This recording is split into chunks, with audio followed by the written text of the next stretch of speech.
जय माता दी दोस्तों। आइए आज मैं आपको ले चलती हूँ अपनी वैष्णो देवी की यात्रा की जर्नी की तरफ। कैसे हम लोगों ने इस जर्नी को किया दोस्तों। जैसे अपनी गणेश चतुर्थी पे गणेश की मूर्ति मैंने स्थापित की थी। तो इस तरह से गणेश जी हमारे घर आए थे, बप्पा हमारे घर आए थे, जिस दिन का साल भर से हम वेट करते हैं। तो ऐसे मेरे हस्बैंड बप्पा को अपने साथ लेके आए थे, मैंने उनका वेलकम किया था। एक साथ हमारी पूरी फैमिली के साथ बप्पा को आने के लिए सेलिब्रेट किया। देन हम लोगों ने बप्पा की पूजा की, मोदक चढ़ाया और इसी तरह से 3 दिन तक सेलिब्रेट किया बप्पा के साथ।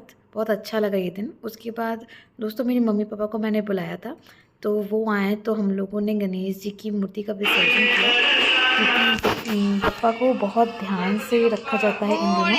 और एक जैसे कि प्रॉपर पूजा, प्रॉपर अपने जो भी मन की विशेष हैं उनसे बोलते हैं, बताते हैं जो चीज़ें हमारे साथ हो रही हैं।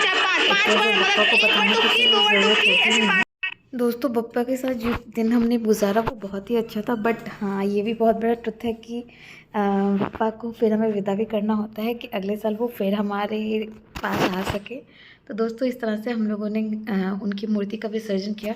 दोस्तों बाहर भी लोग विसर्जन करने जाते हैं, बट मुझे वो पसंद नहीं है। बिकॉज़ मुझे ऐसा होता है कि बप्पा हमारे साथ ही रहें और एनवायरनमेंट प्रदूषित भी ना हो। तो इसलिए मैं हमेशा इको फ्रेंडली गणेश जी की मूर्ति लेती हूँ और उन्हें विसर्जित करती हूँ। देन वो जो मिट्टियाँ होती हैं उसको फिर हम अपने पॉट्स में यूज़ कर लेते हैं, क्योंकि ऐसा लगता है बप्पा हमारे साथ ही हैं।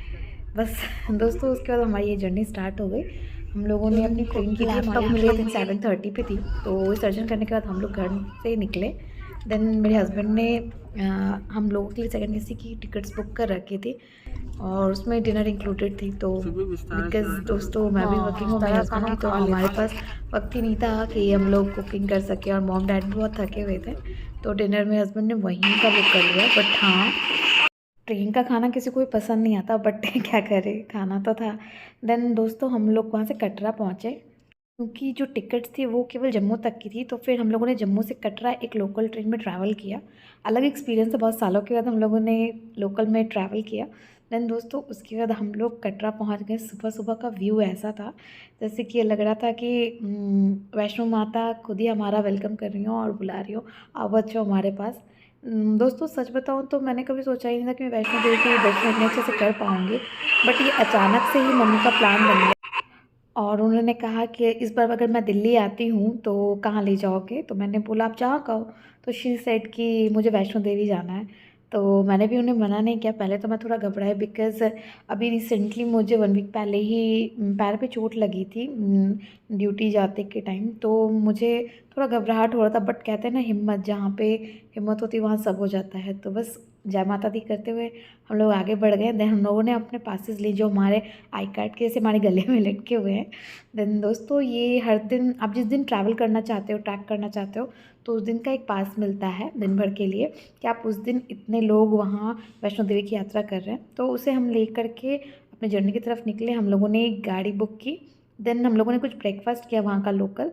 उसके बाद एक होटल बुक करके हम लोग नहाए, रेडी हुए। देन अपने ट्रैकिंग के लिए हम लोग एक्साइटेड थे, तो जय माता दी का नारा लगाते हुए बस हम लोग निकल गए। मेरे हस्बैंड, मेरी मम्मी कुछ ज़्यादा ही एक्साइटेड थे।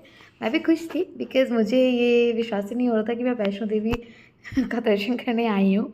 देन हम लोग गाड़ी से निकले और वहाँ के लोकल मार्केट्स को देख रहे थे।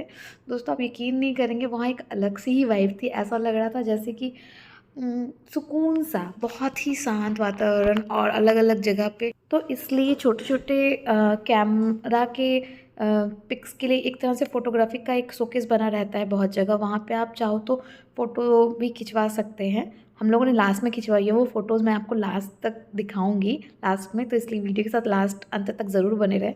दोस्तों उसके बाद हम लोग अपनी गाड़ी से उतरे और हम लोगों ने ट्रैकिंग करना स्टार्ट किया। तो सबसे पहले हम लोगों को लाठियाँ लेनी थी। देन अपने सर पे बांधने के लिए जो चुनरी लोग बांधे हुए थे वो मुझे बहुत पसंद आ रहा था, इसलिए मैंने अपने हस्बैंड को कहा कि आप प्लीज़ मुझे ये दिला दीजिए, हम लोग अपने सर पे बांधेंगे। देन छड़ी के सहारे और जहाँ तक हो सके अपने पैरों से हम लोग जय माता दी का नारा लगाते हुए चलेंगे। तो हम लोगों ने वैसे ही किया, अपने सर पे बांधे चुनरी को लेकर के। देन हम लोगों ने डंडे के सहारे आगे की ट्रैकिंग स्टार्ट की। मज़ा तो बहुत आ रहा था, बट ये हमारा फ्रंट है वहाँ का जहाँ से ट्रैकिंग स्टार्ट होती है। तो बस हम लोगों ने कुछ फ़ोटोज़ खिंचवाए और देन आगे निकल पड़े। दोस्तों मेरे पैर में काफ़ी चोट थी और इसकी वजह से मेरे हस्बैंड मुझे कह रहे थे कि आप ये ऐसे पिट्ठू कर लो, बट जनरली दोस्तों मैं बिल्कुल नहीं करना चाहती हूँ कि किसी जानवर के ऊपर चढ़ कर के ट्रैक करो या फिर दर्शन करने जाओ, बिकॉज़ मुझे बहुत ही ज़्यादा ख़राब लगता है। लेकिन ऐसा था कि मेरी मम्मी भी उतना ज़्यादा ट्रैक कर नहीं सकती थी, पैदल चल नहीं सकती थी, सो हमें करना पड़ा। तो मेरे हस्बैंड ने कहा कि अगर 2 लोग के लिए हो रहा है तो बाकी लोग आगे पीछे हो जाएंगे, क्योंकि क्या होता है कि ट्रैकिंग का रास्ता काफ़ी ज़्यादा होता है, 12-13 किलोमीटर का रास्ता है। तो हम लोगों ने दोस्तों वैष्णो देवी के भवन तक पहुंचने के लिए 2 मार्ग है, एक ताराकुंड मार्ग, एक बाल गंगा मार्ग। दोस्तों जब आप बाल गंगा मार्ग से आएंगे तो आपको रास्ते में एक नहर मिलेगा जहां आप नहा भी सकते हो, उसके साथ साथ माँ के चरण पादुका के दर्शन भी आप कर सकते हैं। दोस्तों हम लोगों ने ताराकुंड का मार्ग लिया क्योंकि हमें पिट्ठू पे चढ़ के आना था। और दोस्तों हम लोगों ने ये सोचा था कि पिट्ठू पे चढ़ के आने के बाद हम लोग अर्धकुमारी में रात में स्टे करेंगे। तो ये अर्धकुमारी में हम लोग पहुँच गए थे। देन हम लोगों ने ये सोचा कि आज रात में रुक करके सुबह दर्शन करके आगे भवन के लिए निकलेंगे। तो दोस्तों हम लोगों ने अपने नंबर को लगाने के लिए गए तो मेरे हस्बैंड ने पाया कि हमारी वेटिंग 36 घंटे की थी, तो जो बहुत ही ज़्यादा समय था, क्योंकि रात में अगले रात हमारी ट्रेन भी थी। तो दोस्तों हम लोगों ने ये तय किया कि हम लोग आगे बढ़ते हैं और हम लोग भवन की तरफ निकल पड़े। दोस्तों पहुँचते हुए रात हो गया था।